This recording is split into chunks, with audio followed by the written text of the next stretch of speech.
Time now for Business Today, where we shift our focus to the key economic and business issues of the day with Dr. Byoung-joo, head of KL&P Consulting and a regular commentator on this program.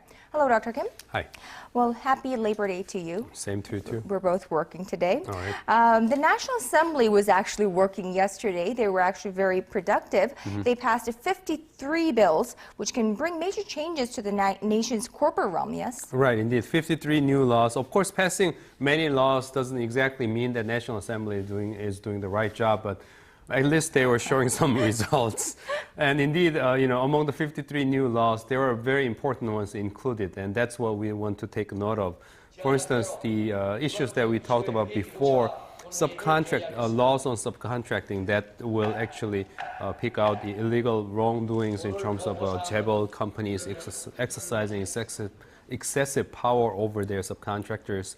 That law has passed, and interesting capital market law that will actually allow disclosing or require disclosure of CEO pays. That will be very interesting as well as an end result.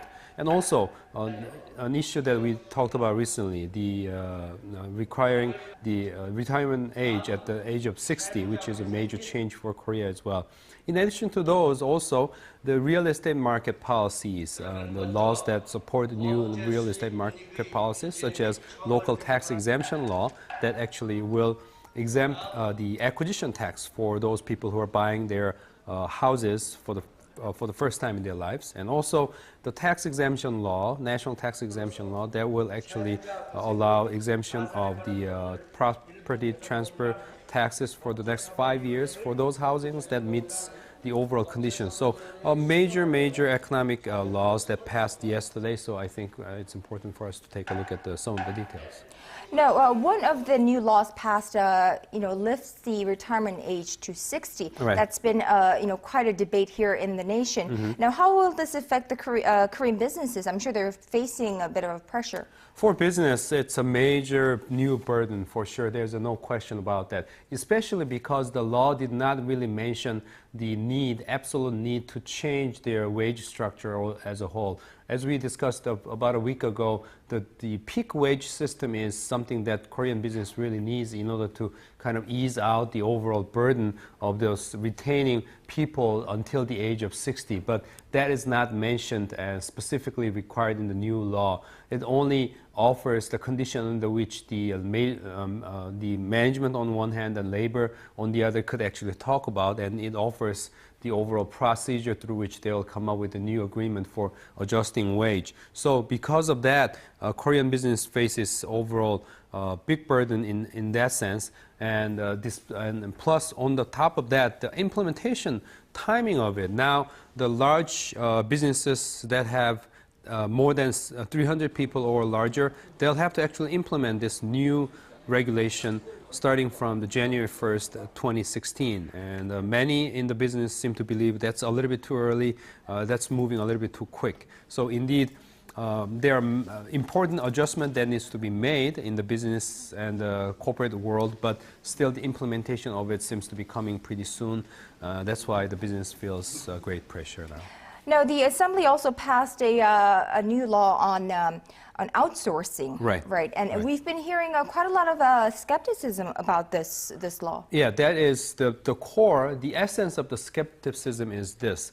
The thing is, we have a very small number of chaebol companies here in Korea. Of course, depending on how you see it, we have a large number of chaebol companies, one can say as well. But the thing is, we have a much larger number of the small companies, which means this is an asymmetric relationship.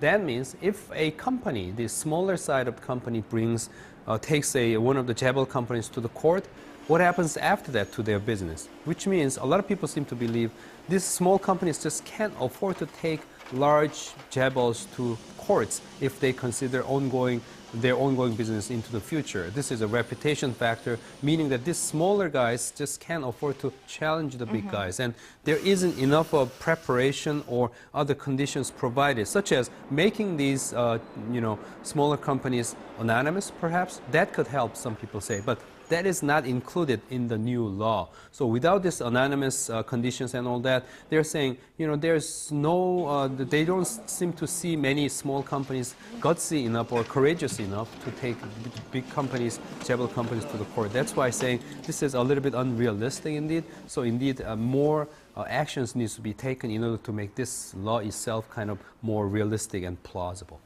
Well, speaking of which, the chaebols, another one will require CEOs of these large corporations or conglomerates to disclose how much they get paid. Now, that was passed with strong support. Right. And I'm sure that will be bringing in major changes, on top of that disclosure. Right, indeed. At the National Assembly, the overall support level was enormous indeed, and a lot of lawmakers, the majority of them really like the idea of disclosing the CEO pays, and especially those registered board members of the executives, how much they get paid, individually disclosing their pay level, especially for those companies, especially for those executives who are making more than 500 million won per year. Okay, but that's not the whole entirety of the story itself. As you mentioned, this capital market law actually introduces new regulations that will allow more active M&As in the Korean financial market, which is a good news for our foreign viewers and few viewers who are watching us overseas here. And also, there will be other, regulations and conditions that will allow more active investment banking here in Korea. Some will say this is a direction that seems to going to the other way that the global market seems to be moving. Global market, as you know, has been moving away from the liberalizing the investment banking market itself. But now Korea is moving against that trend and then trying to liberalize more of the investment banking. So it's another important news for those financially interested viewers from overseas may be interested in as well. So, and additionally, if I may just add one more thing in this, in this new law, the overall crackdown of those people who are playing tricks with the stock prices, stock manipulation, that has been very much strengthened. So indeed, that's another very important movement or new development that has been introduced as a result of passing this new law yesterday. All right, and last but not least, let's briefly go over the proposed laws that did not get the green light yesterday. Right, we have several important ones, and let me speed up and mention some of those. Important one is the alternate holiday system. That has faced a very strong resistance from the business community, and it did not really pass through the committee level. So since it didn't pass the Committee of Public Safety and Administration, it could not be sent to the main floor. So that's what happened.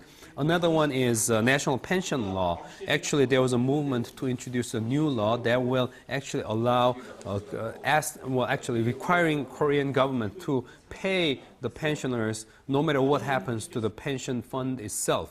So allowing the unlimited accountability on the government. That faced a big resistance on the floor, so it didn't pass. So that was another major development yesterday.